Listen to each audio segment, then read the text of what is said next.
Okay, so I was saying, our ancestors are the way we got here. They're the wormhole, so to speak, that brought us here now. But if I could unravel that now and even like trim the ties and just feel myself, just feel my authenticity, just you feel your authenticity without all of that stuff. And it can be thick stuff. And this is why I've done the work that I've done for years, is helping myself and others remove a lot of those layers and untangle those things, because they can feel like you're bound up in them and that there's no way of actually even accessing the truth of who you are.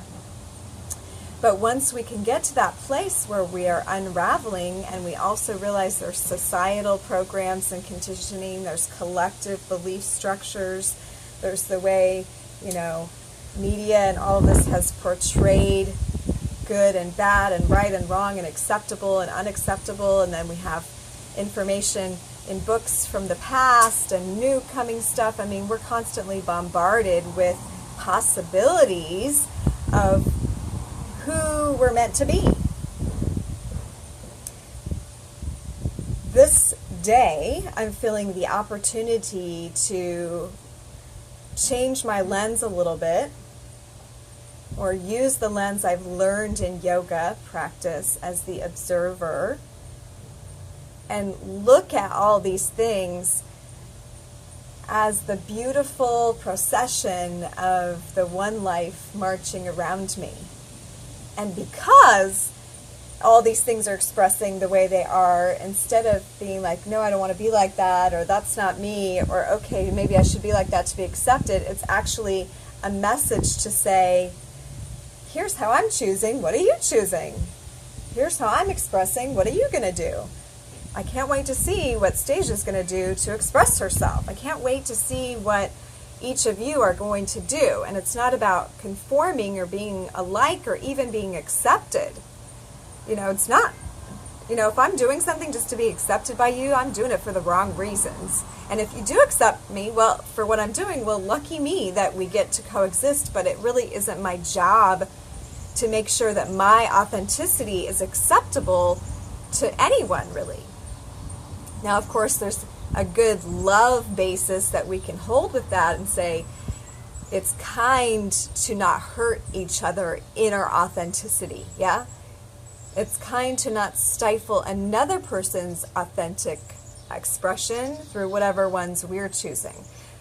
So as long as we kind of keep that in our own field, and a lot of us have had difficulty with that because we want to partner up or we want to be authentic with someone else. But this chakra, this point of Kundalini energy is coming to say, hey, this is about you finding your authentic rhythm. This is about you finding who only you are, like the way that you like to be. And it takes a minute. It's, like I said, this started with a new identity crisis in a way. This is having to look at how I want to move forward from this point and getting the opportunity to even have that question. How am I going to move forward? If we've all collectively reached the death point of the old reality and we're still here together, and if you've noticed, some of our brothers and sisters have decided to not continue moving forward. And we have to trust that they're in one of the other beautiful universes doing something amazing, and that's where their authentic nature wanted to take them. And have great honor for the choice or the happening that has taken us into the most vibrationally matched place for us. So, I want to acknowledge the second chakra is where the Kundalini energy, excuse me, I feel all tongue-tied.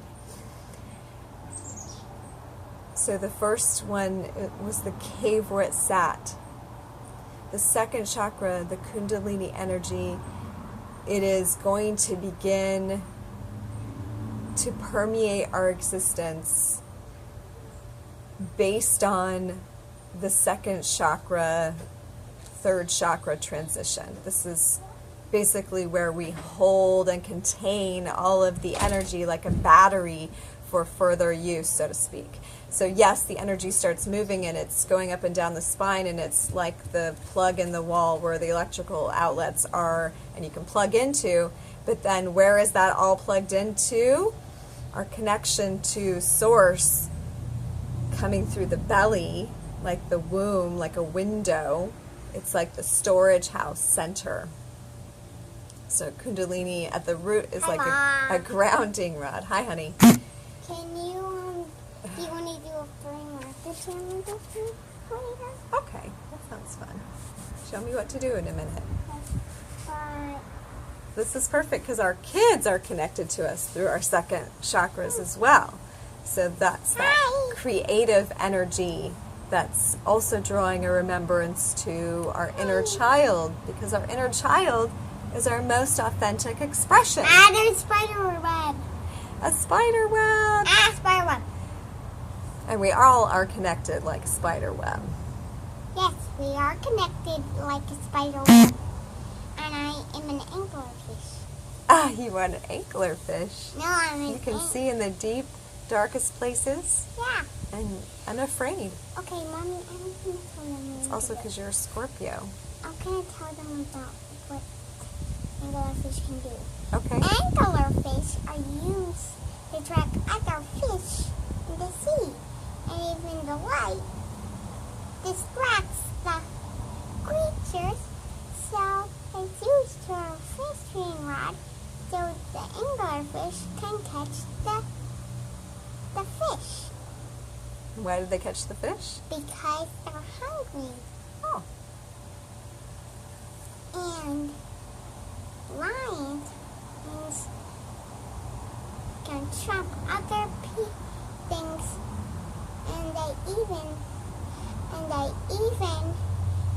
and even king cobras and lions fighting into each other, and so they can fight, and the lion wins.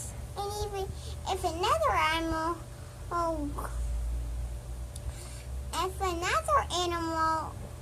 comes for the cobra doesn't win either. And what can the cobra do that the lion can't do? The cobras have a shield that can go oop, oop, oop. And do lions have that? No.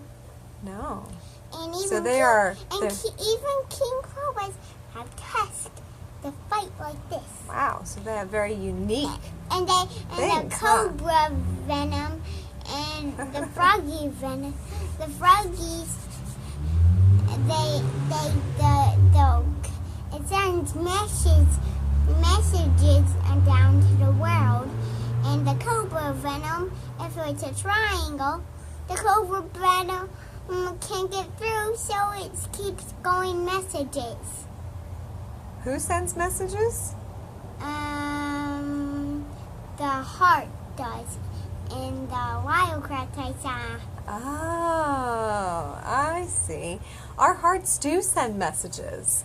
So I'm going to end this video by saying when we bring attention to what makes us happy, what brings us joy in our heart, we know that we're tapping our authentic nature and not just playing out other people's ideas and conditionings through us.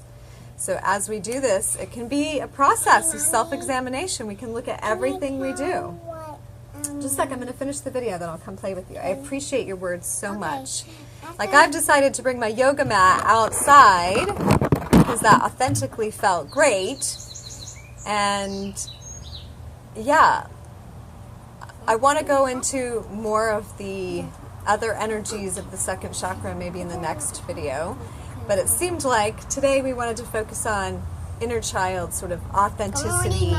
That is, who exactly this child self, now that we've come into our grown-up sort of, stance, what part of our child self is now wanting to speak and play and be and act and eat like, and what time it wants to go to bed and get up. Like maybe you get up in the night and do stuff, maybe you eat chocolate for breakfast. That's what I do. Yes. maybe there's things that you do that Hey, people would Mommy. think you're weird for. Hey, can I This is tell the you energy. something? Yeah, this is the energy about accepting the self. Okay. This video is going I need really to- long, so it has to be I really need- fast. I- Really fast. Okay. Chocolate is healthy. It is. Okay, more on this topic soon. Oh no, did it not record? Oh yeah, it's still